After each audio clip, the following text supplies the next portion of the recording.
ጀማው ይሄ ቡድን ሳናስበው ወደ ሌላ ነገር እየተቀየረ ነው። የምሬን ነው የምላችሁ። እንዴ ምን ነክቶት ነው? እየረሳ እኮ ነው ሽንፈት ጀማው። ይሄ እኮ በጣም አሳሳቢ የሆነ ነገር እኮ ነው። ለምንድን ነው ዝም የሚባለው እንዴ? የሆነ አካል ለምን የሆነ ነገር አያደርግም? ተገቢ ነው ወይ የሄደበት ያለው አካሄድ? እንዴ ላየው እኮ የዋንጫው ቡድን የሚመስለው እኮ እሱ እኮ ነውና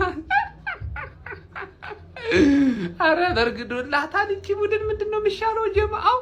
በፖሊስና ሲዛት እንዴ ወይ ካልሆነ የምሬን ነው ብላችሁ ማለት በቃ ከቀን ወደ ቀን እያየሁት ማለት ነው። በቃ ጨዋታዎችን እያሸነፈ የሚሄድበት መንገድ በጣም እያስገረመኝ ነው። ማን አረ የሆነ አካል አይል ይገባል። ገብቷላ? በቃ የሆነ አካል ቀጣይ ማን የሆነ ቡድን ሃይ በለው ካልሆነ ከባድ ነው የሚሆነው። ማንዬ ከባድ ነው የሚሆነው። የቡድን አገሳገሱ በቃ ቶፕ 4 እንደምጨርስ በቃ አሁን ኮንፈርም አድርጋር። የምሬን ነው ማለት በቃ ደግሞ ልጆችህን በጥሩ ሰዓት ነቃ ደንገጥ ብሏል። አዎ ሴስኮም ደግሞ እያገባለ ነው። ማን አዎ ቀጨኔው በቃ አሁን አሪፍ እየሆነች ነው። ገብቷላ? ማሸነፊያና ወሳኝ ጎሎችን እያገባ ይገኛል። ለማንኛውም እንኳን ደስ አላችሁ። ካሪክ በጣም ትልቅ ስራ እየሰራ ነው። ክሬዲት ይገባዋል። ማን ይገባዋል ክሬዲት። ጎበዝ ነው። እኔ የምላችሁ ጋይስ ለቡርኖ ፈርናንዴዝ ግን የሚመጥን ቃል አላችሁ? የምሬን ነው የምላችሁ። በቃ ማንቸስተር ዩናይትድ ቤት ማንም ይሄድ ማንም ይምጣ ከማን ጋር የሚጫወት የትኛውን ፖዚሽን የሚጫወት ሁሌ ምርጥ እኮ ነው ቡርኖ ፈርናንዴዝ። ዛሬ ደግሞ ሁለቱም ጎሎች ላይ ቀጥተኛ አስተዋጽኦ ማድረግ ችሎ ነበር። ጨዋታው ላይ የነበረው ፐርፎርማንስ በቃ በቃላት ለመናገር በጣም የሚቸግር ነው። ወደ ተፈጥሯዊ ቦታው 10 ቁጥር ከመጣ በኋላ ደግሞ በማይክል ካሪክ ስር በጣም የተለየ ጊዜ ነው እያሳለፈ የሚገኘው። በፕሪሚየር ሊጉም ቶፕ አሲስተር ነው በ13 አሲስቶች ማለት ነው። በጣም አስደናቂ ጊዜ ነው እያሳለፈ የሚገኘው። ብቻ ሁሌ ነው ግርም የሚለኝ ዩናይትድ ይሄንን ተጫዋች ቢለቃውም በማን ነው ሊተካው የሚችለው? ማለት ማን ነው በሱ ልክ ሁሉም የሜዳ ክፍል ላይ ተሳትፎ ሚናው ከፍ ያለ ተጫዋች ዩናይትድ ቤት ሊመጣ የሚችለው እያልኩኝ አስባለሁና በጣም አስደናቂ ተጫዋች ነው። ለማመን የሚቸግር ኳሊቲ ያለው ማለት ነው። ቡድኑን ሊድ ያደርጋል፣ ኳስ ያደራጃል፣ ኳስ ይነጥቅልሃል፣ ክሬት ያደርግልሃል፣ ያስቆጥርልሃል። ምንድን ነው የምፈልገው ከዚህ በላይ ከአንድ 10 ቁጥር ማለት ነው። እና ቡርኖ ፈርናንዴዝ በጣም የሚለይ ተጫዋች ነው። እናንተ ስለ ቡርኖ ፈርናንዴዝ ምን ታስባላችሁ? ሀሳባችሁን ኮመንት ሴክሽን ላይ አካፍሉኝ። የፕላስ ምልክቱ መጫ እንዳትረሱ። ወዳጅ ከተደፋሽ ዲሬክቱ ያይባጃ ባቴ ወያላ አስቀምጬ ነው መለቀልተው በፍርዳት አግኝቼ ልለቅ ነው እንዴ?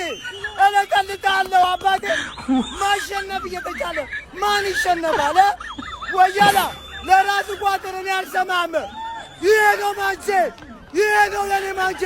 ወያላው ወያላው ወያላው ወያላው ወያላው ስለሚቻል አባቴ የማንቺን ቋጠሮ ጨርሰን ማለት ነው ወደ ቼልሲ እየሄድን ነው። ማንቺ ምን አይነት በፈጣሪ የሚታወቅ ነው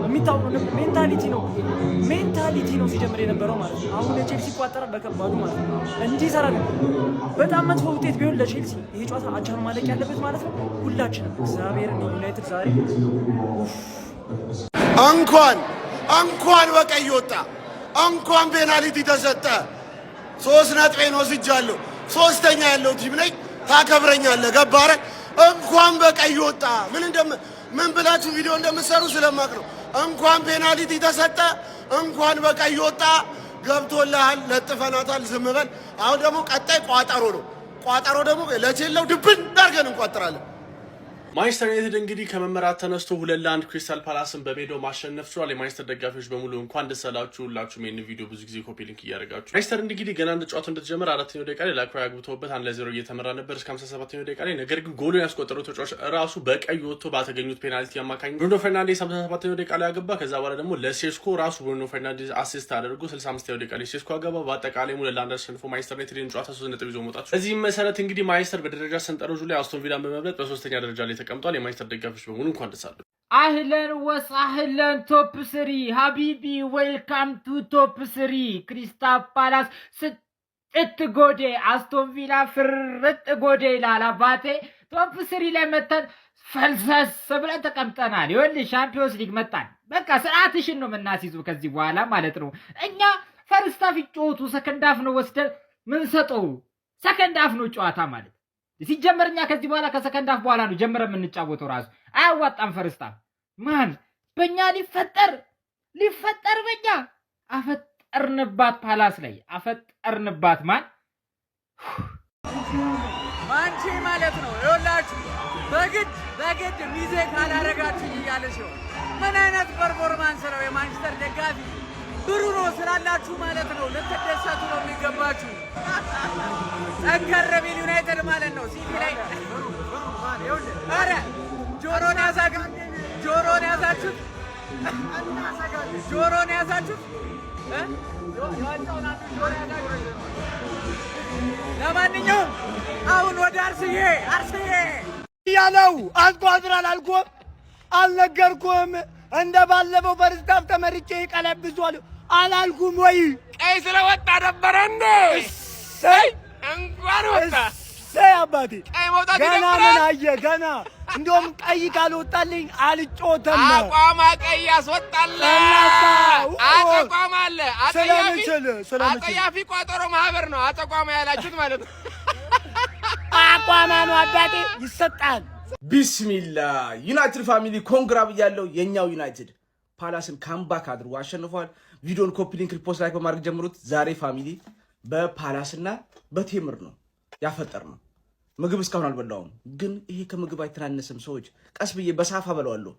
ሴስኮ የጭንቀን ድራሽ ገጨት ቡርኖ አሲስት ጎል እና ሶስተኛ ላይ ተቀመጥ። አሁን ቶ የጠላት ወገን ይመጡና ታያላችሁ። ቀይ እኮ ያሰጠው ነበር እድለኛ ነው ሻሽ እኮ ብላ ሄደዋል። እኛ ግን ሶስተኛ ላይ ተቀምጠናል። ዛሬ ካምባክ፣ ባለፈውም ፓላስ ላይ ካምባክ አድርገናል። ከረጅም ጊዜ በኋላ ነው አሁን ራሱ በኦልትራፎርድ እነሱን ያሸንፍ ነው። እና ፋሚሊ ታሪክ እንዴት ነው? ህይወታችን አልቀይሮ ሁሉ ሸጋ። አሁን ከዚህ ሂጄ ይሄን ቪዲዮ እንደጨረስኩኝ ምግቤን በሳፋ በመዘፍዘፊያ አድርጌ ነው የምበላው፣ በመዘፍዘፊያ እና ድሏን አጣጥመናታል። እንኳን ደስ ያላችሁ። ያው የጾመኛ ዱዓ ሙስተጃብ ነው። ዱዓ አረግንበት፣ ተሳካለን። እንዴ እኔ አልጠበቅኩም ነበር እኮ በተለይ እስከ ረፍት የነበረው ጨዋታ እውነት እናሸንፋለን ብዬ አልጠበቅኩም። እውነት ወላሂ በጣም ነው ደስ ያለኝ። እንኳን ደስ ያላችሁ። ስለ ጨዋታው የተሰማችሁን ኮመንት ላይ አስቀምጡ። ስለ ጨዋታው ከአርሰናል ጨዋታ በኋላ ነገሮች ካሉ ቪዲዮ እንሰራለን። አሁን ግን ወደ ምግቤ ነው የሚሄደው። እስቲ ለማንኛውም የተሰማችሁን ኮመንት ላይ አስቀምጡ። ቪዲዮ ከተመቻችሁ ኮፒ ሊንክ ሪፖስት ላይክ ማድረግ እንዳይረሳ። ግሎሪ ማን ዩናይትድ ጀማው እንግዲህ እንደተለመደው ቅድም እንዳልኩት እንግዲህ አሁን እኔ ተደስቼ ይሄ ወያላ ደብሮት ይሄ ነው ማንቼ ይሄ ነው በቃ ላይ ተናግሬያለሁ እኮ አሁን እኮ ጨረስኩ። ማወራረጃ አፈጠርኩ እኮ በክሪስታል ፓላስ አፈጠርኩ። ማወራረጃ ደግሞ ወያላው ላይ ይቋጠራል። ላየህ እኮ አንተ ነህ እኮ ፕሪሚየር ሊጉ መሪ የምትመስለው። ምንድን ነው የምትቀውጠው? እንኳን አይቀርም። እሰይ አሁን ቀይ ምናምን እሰይ ፒኬ ምናምን እሰይ ምን አይነት ከምባክ ነው? ሴስኮ ለምንድን ነው እንደዛ የሚዘለው? ማን ይሄ ያስፈራል። ከምባኩም ያስፈራል፣ ዩናይትድም ያስፈራል። ጉዳዩ አይደለም ተመራ አልተመራ። ይሄ ነው ትክክለኛ ዩናይትድ ሜንታሊቲ። ይሄ ትክክለኛው ዩናይትድ ሜንታሊቲ ነው። መመራቱን ላይ ያሳስበው። ምን አይነት ከምባክ ነው አባቴ! ቶፎር በቃ ታውቋል። ያልታወቀው አምስተኛው፣ አራቱ ታውቋል፣ አምስተኛው አልታወቀም። አውጣው በለው ማለት ነው። የውሻል አውጣው በለው ማለት ነው። ዩናይትድ በቃ እንግዲህ ጀማ ማለት ነው።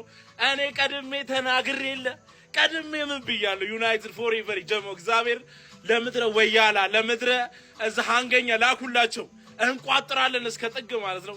ዩናይትድ ይለያል ጀማው ጌታን ሶስተኛ ደረጃችንን ተቆጣጥረናል። እንለያለን ዋጓን ማን ዩናይትድ ፎሬቨር ጌታን ሼር አድርጉላቸው። ዩናይትድ ወደፊት ዋንጫው ሲጀመረኛ ነው። አንድ ጆሮ ይዘነዋል ማለት ነው።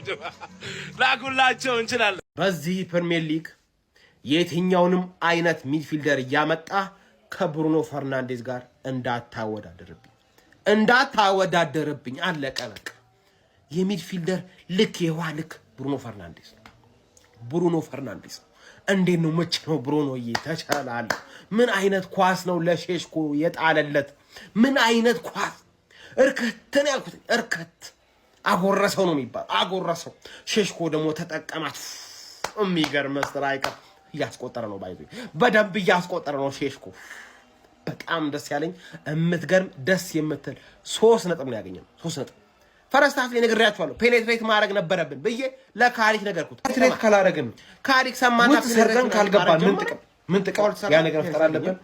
በቃ ጀመረ ነገሩ አሸነፍን ማለት ይሄ ነው ዩናይትድ ፋንስ 3ኛ መተናል። ሰማያዊ አልብሻለሁ ቼላው ወንዝ ዳር መቀደስ ሴጣን ለመቀስቀስ ብለዋል። ሴጣኑ ተነስቷል። 26 ከገባ ብቸኛው የማሸነፍ 100% ጉዞ ያለው ማንቸስተር ዩናይትድ ይባላል። ያራዳ ልጅ ገና ነው የፕሪሚየር ሊግ ቡድን ነው። አሁን ብድግ ያለ ይመስላል። ከካሪ ጋር ቀደም ብሎ ወደ ፕሪሚየር ሊጉ ጎራ ብለው ቢሆን ኖሮ ያራዳ ልጆች ምናልባት ማንቸስተር ዩናይትድ አሁን ከሶስተኛም ወደ ላይ ከፍ ሊል የሚችልበት ፓርት በጣም ብዙ ነው ማለት ነው። ኧረ አዲስ አሰልጣኝ ስለሆነ ሞቲቬሽን እንዳትል ያራዳ ልጅ 7 ጨዋታ ያለምንም ነቅነቅ ነው ወደፊት ብቻ እንጂ ወደኋላ አላቅም። አንድ ኮስታም ጋር ነው አቻ የወጡት ያራዳ ልጅ እንጂ ከዛ ውጪ ወደ ውጪ ነው። ዩናይትድ ከመጣ ደግሞ ወደ ኋላ የሚባል ነገር አቅም ያራዳል። ስለ ሲቲ አውርተናል አይደል? ሲቲ ላይ ከሆነ ነው። ዩናይትድ ደግሞ ከመጣ 1 ዓመት አይደለም 2-3 እንዲህ ነው የሚጎርፈው ነው የምልህ። እና ምናልባት አይታወቅም። የመጡበት ሜንታሊቲ እጅግ በጣም አስገራሚ ነው። እየሄዱበት ያለው መንገድ ምንም አይነት ወደ ኋላ የሚባል ነገር የለም። ከመመራት ተነስተው ነው ማሸነፍ የቻሉት በዚህም ጨዋታ ማለት ነው። ማንቸስተር ዩናይትድ እና ካሪክ እጅግ በጣም አስገራሚ እንቅስቃሴ ላይ ናቸው። እስቲ ሀሳብ አስተያየታችሁን ኮሜንት ላይ አስቀምጡ። አዳዲስ ሰዎች ፎሎ በማድረግ ተቀላቀሉ። በደም ሼር ኮፕሊንክ መደረግ እንዳይረሳ። ይመቻችሁ።